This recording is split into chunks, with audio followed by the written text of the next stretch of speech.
Hi, I'm Jamie Stegmeyer of Stonemaier Games, and today I'm going to talk about the process of prototyping, playtesting, and development for tabletop games. I'm a game designer. I run a company called Stonemaier Games, and I've designed games like Scythe, Viticulture, Tapestry, the recent Expeditions, and among others. And for every game that I design, I go through a design process, and the heart of that process is the prototyping, the playtesting, the iterating, and the development. That is the meat of game design. Aside from development can be separated from game design in terms of development being focused on making a game as fun, intuitive, balanced, and functional as possible after the core design is already finished. So today I'll talk about a little bit about development, but mostly I'll focus on the process of prototyping and playtesting, which is, again, the core of game design. So yeah, I'm already in the introduction here. This is the heart of game design right here. Game design is not just coming up with an idea or that first prototype. It's about taking that idea and turning it into a game that is fun, functional, intuitive, and balanced. And that process is a process. It takes time. It takes lots of different play tests, iterating, listening to feedback, listening to constructive criticism, applying that to the prototypes, and doing it all over again. And yeah, it takes time. My game designs, or this process for my game designs, have taken from a range of 3 months, being really the shortest part of this part of game design, to a couple of years sometimes, where it takes a long time to get the game right based on all the feedback that I'm getting and all the things that I'm learning from actually playing the game. Let's jump into early prototyping and playtesting. So what do I actually use to playtest? One piece of advice that you might hear if you're getting into game design, or if you're already in game design, is that getting the game to the table as early as possible is the most important thing.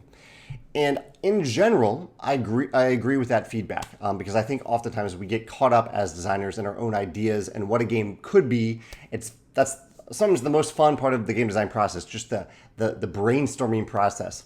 But when you actually get the game to the table, it can play out very differently than how you imagine it in your head. And also, some of the best things that emerge from game design happen when the game is on the table, when you're actually playing it and realizing how it works.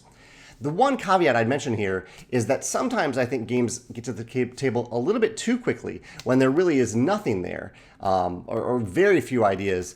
And then you're essentially wasting other people's time if you're involving other people in the playtesting. If it's just you, totally fine. But I don't like to waste my friends' time. I like to wait until a game is at least somewhat functional before I rope them into a playtest. So that's important to me just as a human being, to not waste other people's time if I can help it. So I do try to rapidly prototype, which means get the game to the table fairly early in the process. But typically when I do that, I am playtesting by myself at first. I'm making sure that the game works for me. Either I'm playing solo kind of, or I'm acting as multiple players at the table before I then introduce it to other people. This is the concept kind of minimum viable product, where you are getting something that is functional, even though it isn't fully robust at that time. And I think part of this, it goes to that advice of get the game to the table early in the process, or as early as possible. And I think maybe the meat of that advice is, if you're designing a game where you think it might someday have 100 cards, don't design 100 cards before you get to the table, before you get the game to the table the first time, because most likely that will end up wasting your time, and you need to respect your time as well. Because most likely when you get that game to the table, your expectations might need to be that the game is not going to play well. I've designed a number of games at this point, and every time I get a new game to the table, it does not play like I expected. It usually does not play well. And so if I had spent hundreds of hours designing hundreds of cards for that first playtest, then I would have to completely redesign all of them. So I usually try to design just enough of the game so that we can play something functional on the table, or I by myself can play something functional on the table. Some of the tools that I use for the actual prototyping, I should grab this over here. This is one of the tools that I use quite a bit. This is a Cutterpillar. This is a paper cutter, a nice paper cutter that I use. I got it on Kickstarter years ago. I think it's probably publicly available now. And I use a color printer. I have a black and white printer here, and then I have a color printer over there, a LaserJet HP LaserJet 2 color LaserJet 200, I believe. And I usually print on cardstock that's either 60 or 80 pounds. So it isn't it doesn't feel like real cards, but it's enough that you can shuffle the cards without sleeving them, because sleeving them takes a lot of time. And so when I prototype, I use software called InDesign. I'm not very good at InDesign, but I'm good enough to make a prototype. I design it on InDesign with very basic graphic design. I often use a website called gameicons.net, game-icons.net, to get basic icons to use for that prototype. And if I do think the prototype needs a little bit of art, I usually stay away from that, but sometimes to add a little bit of flavor, a little bit of world building, I think it helps to have a little bit of art. I might pull art from another game that we published, or a Google image search. I do always try to credit the artist and where it came from. Obviously, I'm not using that art for the final game, but for the prototype, I think it's okay to do that. I'm talking very early prototypes for playtesting. And yeah, I put all that stuff in InDesign. I print it out. I cut it up on my Cutterpillar and scissors, and I get it to the table. I'll talk a little bit more about digital playtesting later, something that I don't do very often at all, but those are the components that I typically use to prototype. I have lots of spare tokens in that closet back there from legacy games I've played, from tokens that I bought from MeepleSource and Top Shelf Gamer, and random resource tokens that I've just collected over the years, cubes, meeples, stuff like that, and I toss whatever I need as necessary into the game. I really try not to spend much on prototypes anymore these days, more than just paper, because I have so many different tokens that I can use in that closet back there. And prototyping takes time, and so typically I listen to podcasts or watch videos while I'm prototyping. Sometimes it'll just be something for fun. I'll toss on Rick and Morty, for example, or I'll toss on a podcast or a video that's relevant to the game that I'm making. So if I'm making like a worker placement game, I might watch a video about similar worker placement games. So I'm kind of processing this idea of worker placement games as I'm prototyping. Anyway, let's move on to local playtesting. So local playtesting is when I believe a game is at least functional. I don't know if it's fun yet, but I think it's functional, and that's when I start to bring in other people. Some friends, maybe local designers, maybe Megan if she's willing to playtest it. And one of the things that I like to do here is I like to be at the table. I like to be one of the players for these playtests. I try not to let my game influence the other players' games, but I think you lose a lot in playtesting if you're just observing. I think it is possible, and better, honestly, to be a player experiencing the game, experiencing the prototype, and also observing at the same time. I think it is possible to do both, and I think it's important to do both. And so I'm there at the table. If there's room at the table, I am there playtesting. And so this isn't the stage of playtesting where you are testing the rulebook itself. I am more playtesting the experience. I'm making a note here about the next section. So in these playtests, I am looking for moments of joy, frustration, and confusion. Of course, I'm also learning a lot about the specifics of that game and how players are interacting with the game, what works, what doesn't work. But overall, I'm looking for those moments of joy, for when people are having fun, and those are the things that I want to keep in the game, and for frustration. Those are the things that I probably want to change or remove from the game, and moments of confusion. And playtesters aren't always going to tell you these things. So this is where I try to pay attention to the people around me as they're playing to see when they're on their phones, when they're not engaged, the expressions on their faces, and sometimes the things that they tell me out loud if they're willing to share that feedback during the playtest. I don't try to stifle feedback during those local playtests at all in any way, but if I sense that a discussion is starting to happen around a certain mechanism, I'll often write it down and say, okay, let's put a pin on that, and we'll have that discussion at the end of the game, because I want to get through the process of playing the game. That process is the most important thing about actually playtesting the game, and then the discussion afterward is important too, but I want it to happen almost a little separately after we can see what the whole game looks like. And that said, we don't always play the whole game. Sometimes we'll just play a few rounds, a few turns. Enough to get a feel for the game if I don't think the game is ready to build to completion. Sometimes it's functional, but it's just not ready to get to that point yet, and so I don't push it. If people aren't having fun, if the game is breaking down completely, I'm not going to push them through a whole dysfunctional playtest. Also, sometimes I don't even know what the end game condition of the game is. And so I might have in my head, okay, I think this game is best suited to be like a 45 to 60 minute game. And so I might call it after 45 to 60 minutes and see what the game state is at that time. And so if we're playing a game with rounds and I see that we've ended the game after 3 rounds, that might end up being a 3-round game. Or if there's some other end game condition that could be an end game condition, I might look for that as we're locally playtesting. Linked to the playtesting time that I'm looking for, and that might end up being the end game in the game. Sometimes in these playtests, playtesters try to break the game, and that's great for the right playtest. And so oftentimes when I go into a local playtest, I'll say, okay, this game is really early in development. I'm not looking for you to try to break the game at this point. I'm just looking to see what it's like at the table with human players, to see what that experience is like, and see what works and what doesn't work. I think oftentimes it's a little bit more helpful later and so setting those expectations of what you're looking for in that specific playtest is really helpful for me. But later on in the playtest sessions, when the game is starting to be not only just functional, but also fun, and you have maybe a bunch of components, cards, tiles that have specific economies behind them, that's when I might start looking for players to break the game, to pursue specific strategies. Sometimes I'll say to playtesters, if you want to pursue this specific strategy to the max and see what you can do with it, go for it. I want to see what happens. I want to see what the data behind that, if it's possible for you to do that. And sometimes playtesters might find that on their own, and that's okay too.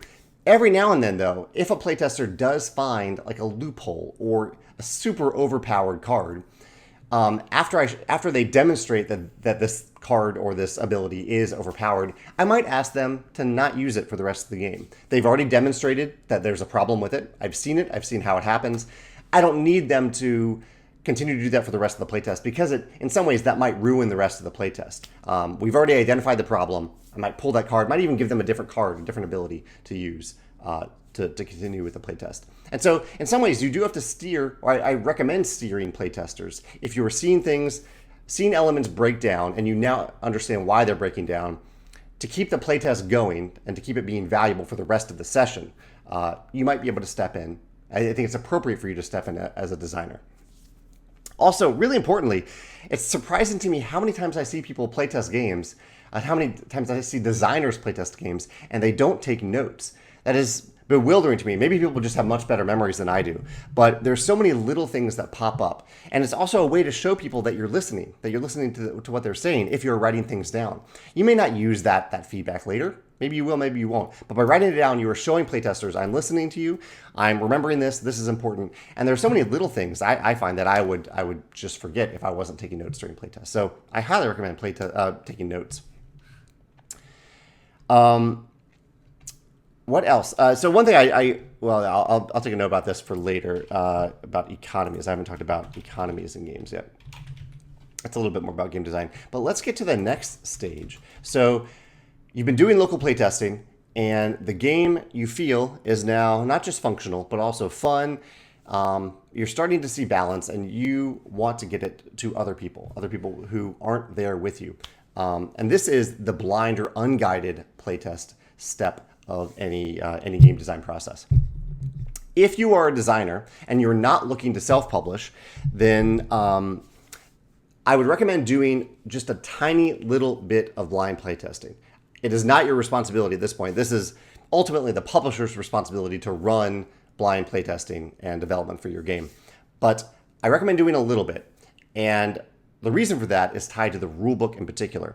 So this is the step of the game design process where I recommend writing the rulebook. You could have written it a little bit earlier if you want, but this is the step where you need it because you need people to learn the game from the rulebook and play it when you aren't there. And the way they do that is by reading the rulebook. And part of this is that you are actually playtesting the rulebook itself to see if the rulebook is explaining the game so that people can actually play it. And the reason I'm mentioning this here, if you are going to submit the game to a publisher, is that publisher is only going to have one first impression of the game, and that might be through the rulebook. And then if they decide they want to get the game to the table, they will have to learn the game from the rulebook And again, the rulebook is crucially important there. So one of the big things that comes out of blind playtesting is making sure the rulebook works. Even just a few blind playtests can make a big difference for a rulebook. And we know as publishers, we can tell from those rulebooks if you have not blind playtested it, because there are many obvious things that come up that that any designer misses because they don't think of it because they're too close to the game.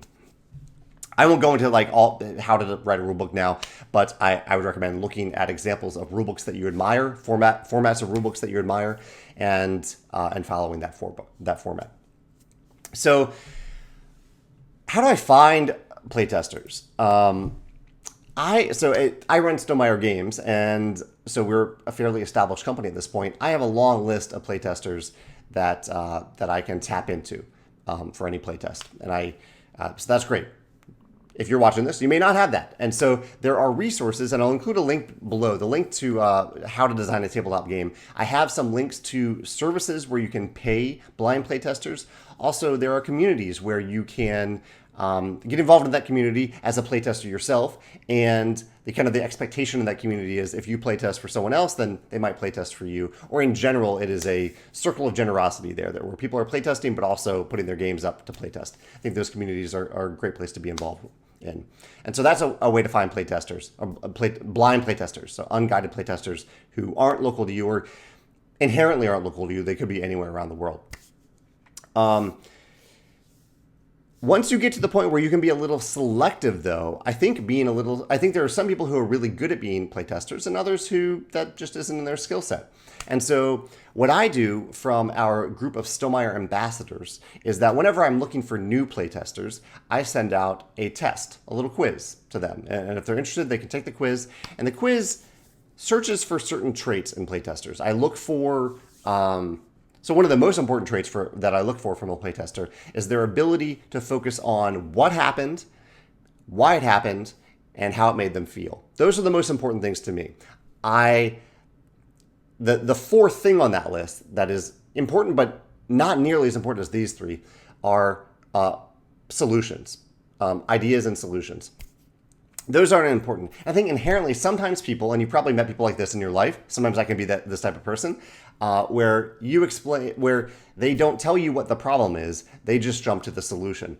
And in a playtest, that really isn't very helpful. I really need to know what happened, why it happened, and how it made you feel. And if you didn't want to throw in an idea, that's great. Maybe it'll be useful. That's largely my responsibility as the designer. But I'm looking for people who are good at focusing on the why and the what. People who are good at sharing examples. So I'm looking for that in a playtester. I'm looking for some level of intuition. Like one of the questions on the playtester test is, if a deck of cards runs out of cards, what do? Do you stop the playtest? Do you not take any cards anymore? Or do you intuitively reshuffle the discard pile to reform the deck and continue playing? That might not be the right answer for the game. And games depend, there are different games that depend on this, that have different answers. But I'm looking for some base level of intuition to not entirely impede the playtest. So I'm looking for that. I'm basically avoiding wasted playtests. Playtests where some mistake that I made as a designer doesn't completely derail the playtest because the playtester can't make, or the lead playtester can't make an intuitive decision, or can't at least identify times where like someone's trying to break the game, they've broken the game, and moving on past that. I'm looking for playtesters who are punctual, who, if they say they're going to do something, they actually do it. I usually give playtesters around 3 weeks to complete the playtest. And I also personally am looking for playtesters that enjoy writing, who enjoy expressing feedback through writing. There's certainly people who express feedback better in different ways. I like written feedback. It is the most helpful for me, so I'm looking for playtesters, lead playtesters, who do the same. And last, of course, I'm looking for people who are willing to provide constructive criticism. Some people really don't like to do this, and that's okay. But playtesters, I need them to be willing to tell me the harsh truth, the harsh reality. That is one of the huge blessings of blind or unguided playtesting. When I contact blind playtesters, I send 2 notes. One note is just to say, hey, I'm looking for a playtest for this type of game in this time period. Are you interested? Are you available? And anyone who replies back to say yes, I then send a more detailed email with links to the playtester survey, links to the files for the game, and a few notes about privacy to keep the playtest private. To only contact me for really urgent, important questions that have completely grinded the playtest to a halt. Again, I want playtesters to use their intuition. I don't want them to come to me with every little question about the game. I want them to ask those questions and write them down so I can improve the rulebook, but not ask me on an ongoing basis, because I'm going to miss some of those questions, and really the flow of the playtest won't go well if they're going to do that. And I mentioned compensation. We pay our blind playtesters. I give them the option of either getting store credit or getting cash paid by PayPal. I think it's important. So this is a job that you're giving to someone. They are accepting the job, and I believe that they deserve to be paid for it. The survey. So the survey is really important. I look for two forms of feedback basically from playtesters. One, I look for a final report. So just an email written with their final impressions and final thoughts, big things that happened, big things that they feel about the game, big issues, big things they'd like too if they want to share that. Final report. But also I have a survey. And your survey might depend heavily on the game. There might be specific data points that you're looking for, and the survey is the place to share them. I use a Google form for this purpose. But the core stuff that I include in every playtest survey is as follows. And again, I think it is okay to include other questions, but I do try to, if you have a survey with like 50 questions, I don't know if that's necessarily respectful for the playtester's time. So I'm looking specifically for actionable questions, information that I need that I'm going to take action on, not every little nitty-gritty detail about the game. So I look for the playtester's name, email, and the lead playtester's name, like the contact person, and also all the other playtesters they're playing with, because I want to include their names on the side of the box, their email, so I can contact them. And then player count, how many players they played the game with, how long the game took, including setup and cleanup. I think that's all part of a game session. And I'm looking for some details about winning and losing. Like if there was a faction that won, I want to know the winning faction. I want to know the winning score. There might be other information about winning and losing. So I want to kind of look at the first place and the last place when I look at winning and losing. I ask them to rate the game from a scale from 1 to 10. This will come into play later when I'm figuring out if we need to continue to develop and playtest a game. So look for that 1 to 10 rating. I ask a question about what did you find that was the most confusing or frustrating or just not fun element of this playtest, or overpowered element. And then I ask a good question too, because I think it's important to see what was enjoyed about the playtest so you can keep those enjoyable things. So what was the best moment of joy or fun in this playtest? I ask people to share that.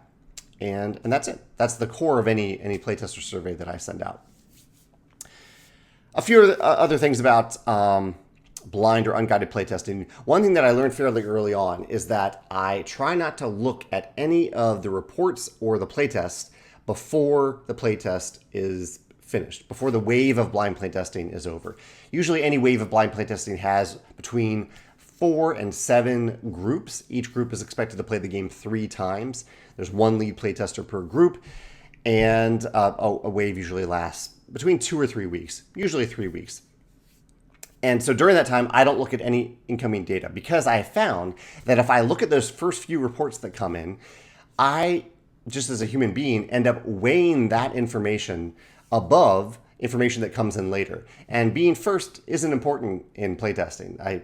All the data is important, and so I weigh every piece of feedback equally to other pieces of feedback. I try to wait until all the feedback has been reported at the end of the wave.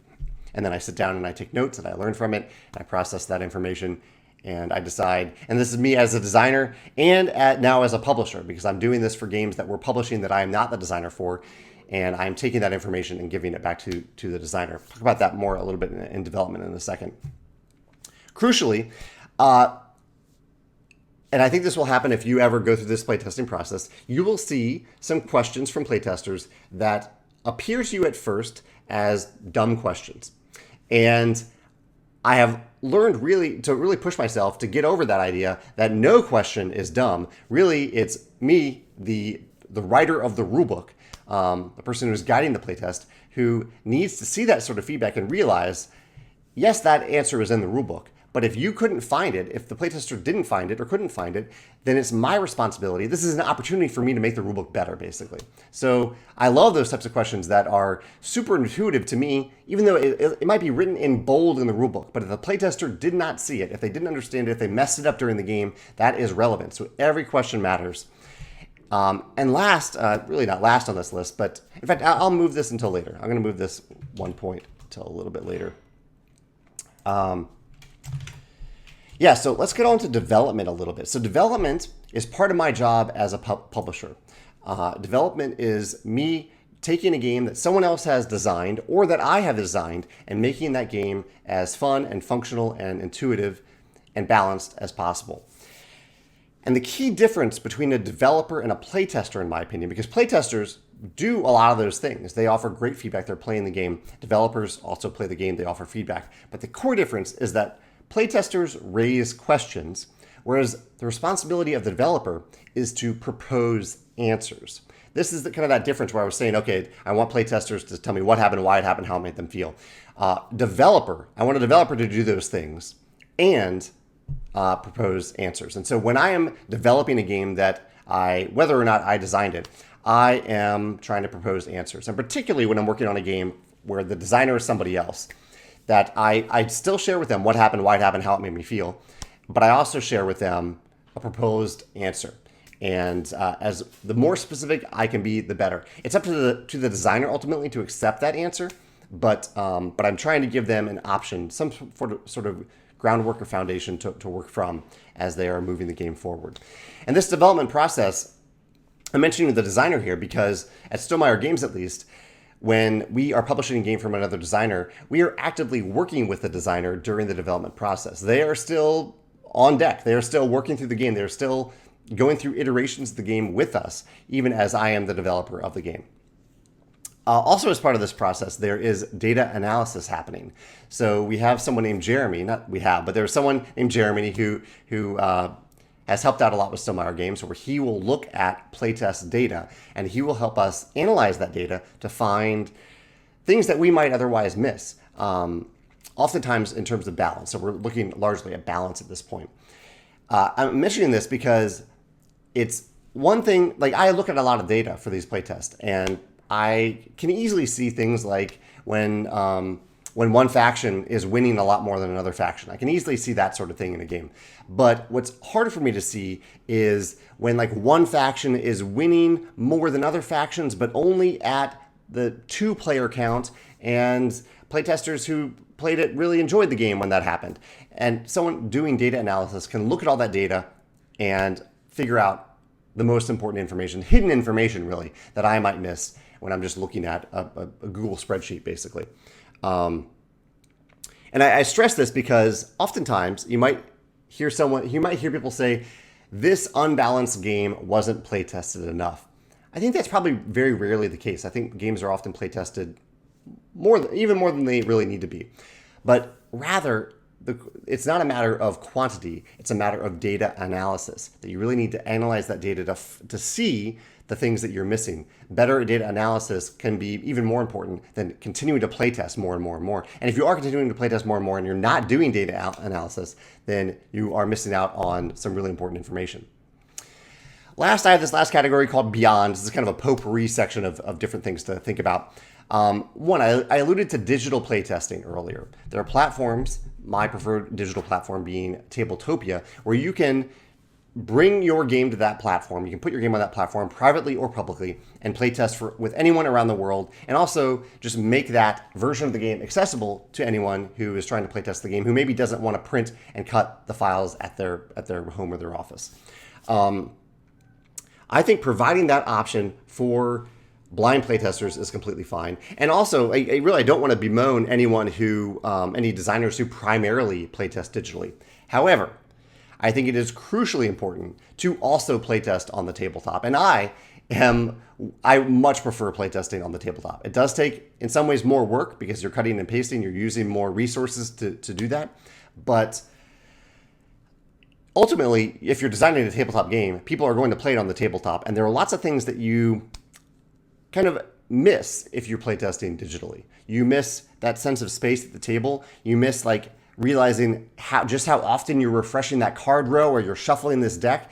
Those things are done automatically on digital tabletops. But on the real tabletop, there's that tactile element that you have to actually do to realize how annoying certain things are that the digital format just makes easier. And so if you do prefer the digital playtesting on places like Tabletopia, totally fine. I think that's great that you found the format that works for you, but I highly encourage you to also sometimes playtest on the tabletop, and not just at the very end of the process. Throughout the process, leave yourself a few milestones where you say, okay, I'm really happy with how the game is playing. Let me get this to the table to see how it actually plays on the table. Video playtesting. There are famous game designers like Matt Leacock of Pandemic, who they do this thing where they ask playtesters to record their playtest sessions on camera, and they watch those playtest sessions and learn from them. I think that's pretty cool that Matt has had success doing that. I have tried it a little bit, and it is almost too painful for me to do. Like it's so painful for me to watch other people playtest my game on camera that I stopped doing it. And it seemed to be somewhat of an inconvenience for the playtesters. Getting good audio set up is pretty rare, I think, for playtesters. So I don't do that all that often, but it is an option if you want to try it from time to time. Campaign playtesting.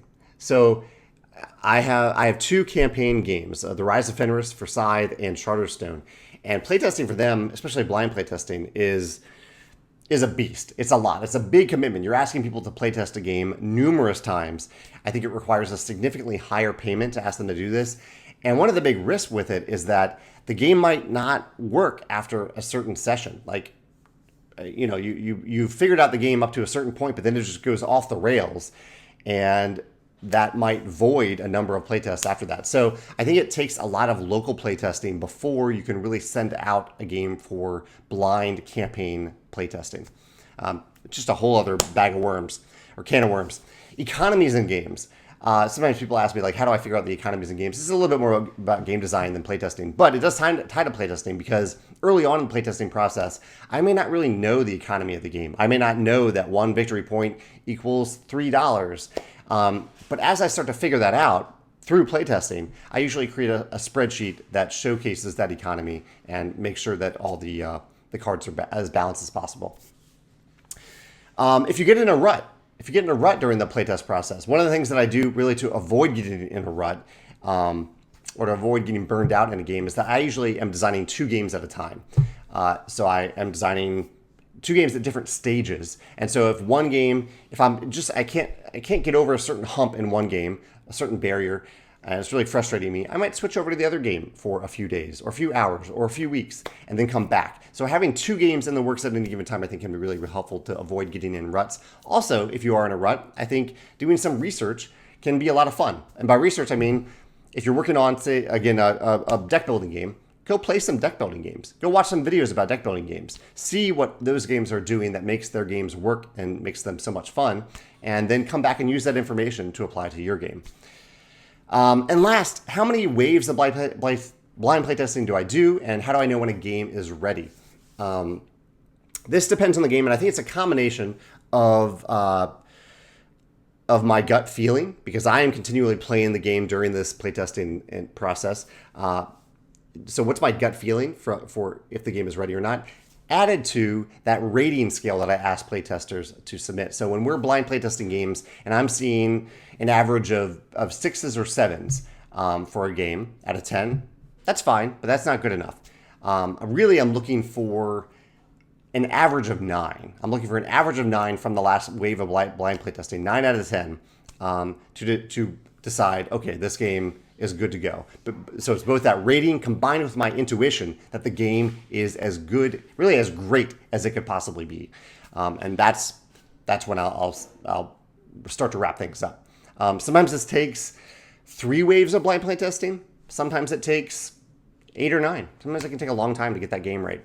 And sometimes even you can go through blind playtesting and realize this game just really is not working. I'm not going to continue working on this game, and that's okay too. But there's no set number of waves. I would say a minimum of 3 waves of blind playtesting, and then look for a combination of high ratings from playtesters and your intuition, your gut feeling based on you as the designer or the developer. I'm sure there's more that I haven't covered here. I'm happy to answer any questions in the comments below. But yeah, let me know your thoughts. I've also included some links in the comments here about with some game design resources and other videos, other related videos on this topic. Thanks. This is fun.